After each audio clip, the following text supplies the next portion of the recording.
Good morning. I'm here with Rick and Alec Horton, and we are outside of Leoti, Kansas, kind of in the southwestern portion of the state, and we are not riding in a combine this morning because we had some rain here and have a rain delay. When do you guys think that you might be able to get back in the field? We had 60 hunters here, 60 to an inch across our farm, so we're hoping maybe if it heats up with some wind today, maybe late this evening, maybe get back out there and try it a little bit, or hopefully for sure by tomorrow. So, can you tell us a little bit about your operation? We are a wheat, sorghum, fallow operation. We grow certified seed wheat. We dabble in a little bit of irrigated corn, but we're primarily wheat growers is what we specialize in. So can you talk about some of the different varieties that you grow and how a seed company is a little bit different than when most guys are just are delivering their grain to the elevator? You guys are keeping most of it on farm storage, correct? Yeah, most 70% of our acres or so is going towards seed production now. So, yeah, there's just a few more things. I mean, we got to make sure that we're getting dry going into the bins. Making sure that our, just the quality that we're bringing in out of the field is worth selling. If there's bad parts of the field, they're gonna go onto the elevator. Just making sure that the best quality cut is coming into the bins. So.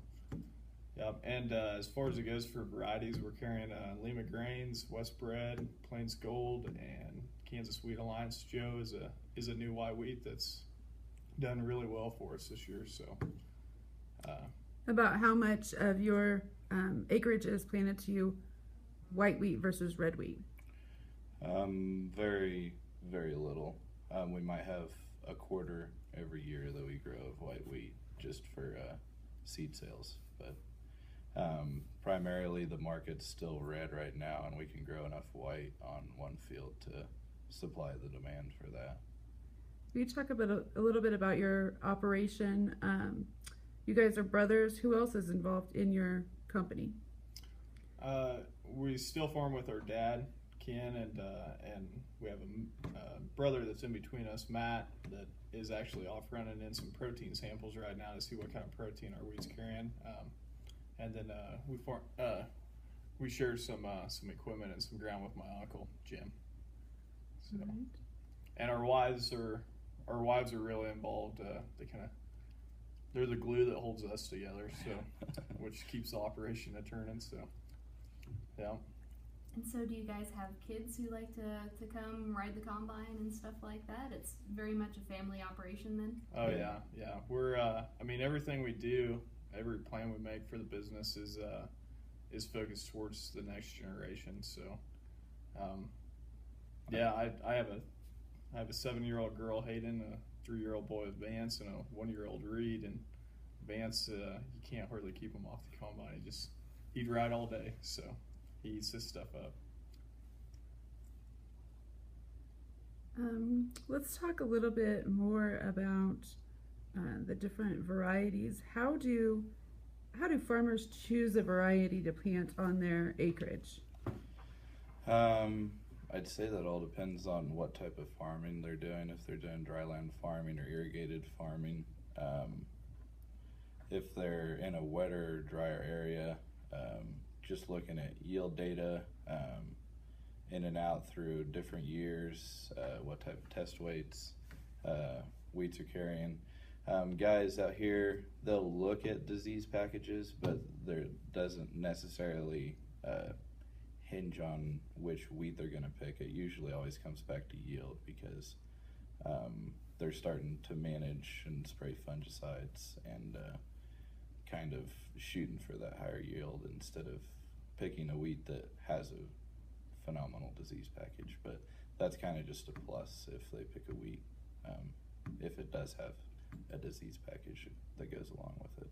Yeah, in the past it's been a lot of wheat's been one of those crops that you stick in the ground and then you kind of forget it, and then come harvest time you go cut it, where the way the farm economy is now, I mean, bushels is what we get paid on, so bushels is what we need. So there's a lot of really good wheats out there, given different farming practices, different ground types, and there's no right way to do it. But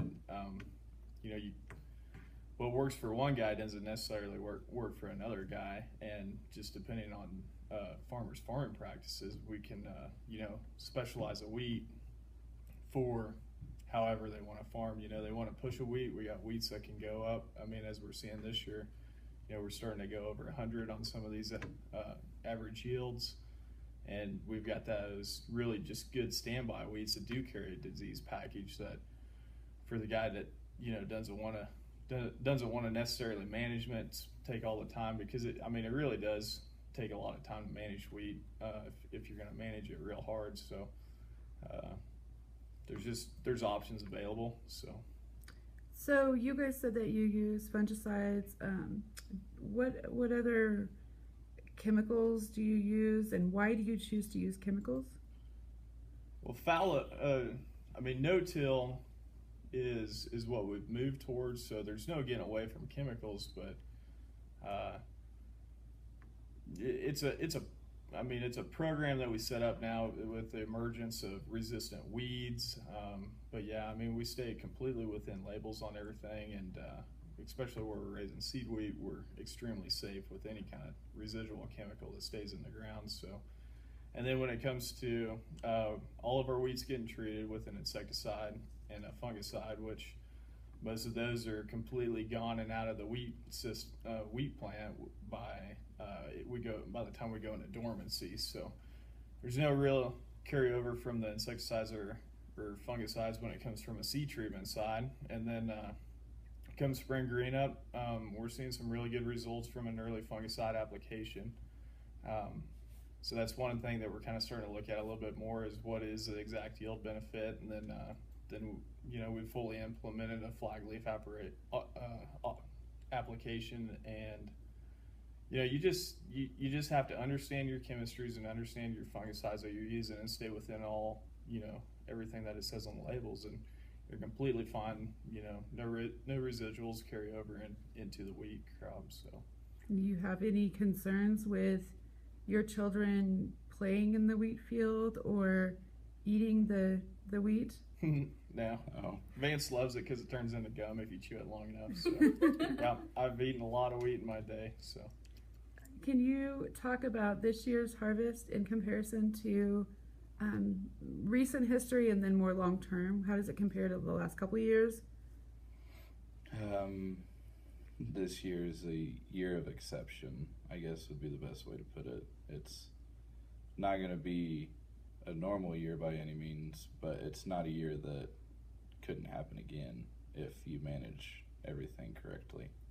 But last year, getting the rains and getting as much rain as we did, building our profile, and then getting the rains again this spring, and kind of carrying through and having a really good grain fill period, it was kind of the perfect setup for having a year like this. I think it's an evolution of anything.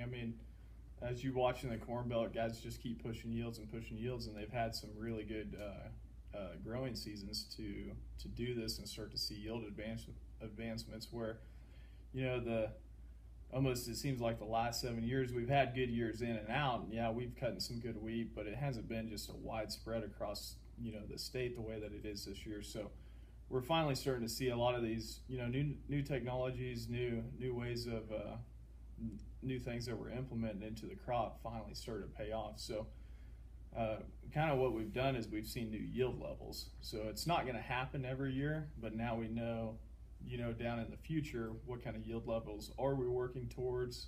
This is what a wheat crop can do. You can be profitable raising wheat. So for those who are watching who might not be as familiar with Kansas wheat production, could you take us kind of through a timeline? When do you pick your varieties that you plant? When do you actually plant it? You mentioned dormancy, kind of what is that? Kind of go from there? A lot of guys are starting to pick the varieties they're going to plant for next year right now during harvest. Either seeing what is doing well in the field, talking to neighbors, seeing what they liked in the field. A lot of guys are starting to get that ball rolling on which varieties they're going to pick to plant. And then come planting time, it'll be about mid to late September through early October, possibly into mid-October, just depending on weather conditions. And then with dormancy, with winter wheat, that's just a process that has to occur for the wheat to actually go into, vernalization is what the scientific term is, but it's just so that it can then go into the reproductive state, and if it didn't have that dormancy, then it wouldn't actually produce a head. And that's during the winter, right? Mm-hmm. So that's why we call it winter wheat. Winter wheat. Yeah. And then what happens in the spring? And once we start hitting certain temperatures, we'll break dormancy. Some varieties are photo period sensitive, so they'll go ahead and wait for the certain amount of daylight hours, so they can either be an early year or late year, depending on kind of how the year's going. But for the most part, most wheats break based on average temperatures starting to get up there. So we'll go from that to we'll start developing how long your head's going to be about 4 or 5 weeks prior to joint. And then we go into joint stage, and once the wheat's jointed, that's when the head is moved above ground, and it's on a race from there. So. Mm-hmm. So then our next kind of yield determining factors is we'll go from joint and then start to get into boot, then flour, and then grain fill. So kind of your two biggest yield determining factors are, tillering. You need a certain amount of heads per foot out there. And then it's really nice to have good weather and everything going right for that crop when it's determining its head size. And then it'll determine how many heads it's going to keep, somewhere around Feeks 8 in between that joint and boot stage. And then once we hit boot, flour, and then we determine how wide we're going to go on our head, and how many grains we're going to fill per spikelet. And then the final one is test weights. So then we cut it. You guys are using a little bit different looking header than a lot of the other guys that we've been riding with, and I will go ahead and post a picture of that a little bit later. But can you talk to us about the difference in the header that you're using? You want me to talk about that? You're the combine driver. Yeah.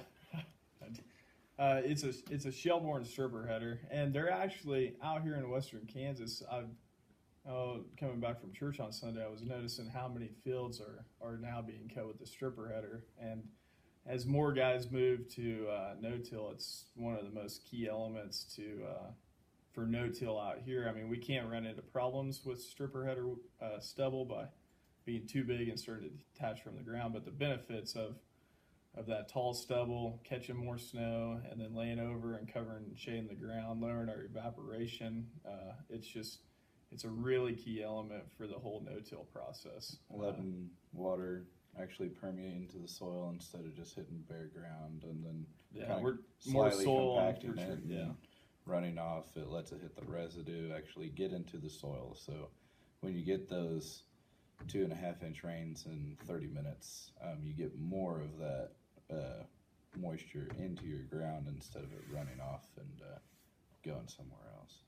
Yeah, and the more we can keep our soil happy, and the more we build organic matter, we're just trying to create a better, healthier soil is what the whole goal is. Yeah. Working towards is. All right. Well, I'd like to thank you guys for joining us, and hopefully we'll get dried out here with the wind and the warm weather, so you can get back in the field. And thank you very much. Thank you. I'm just gonna zoom in on this picture.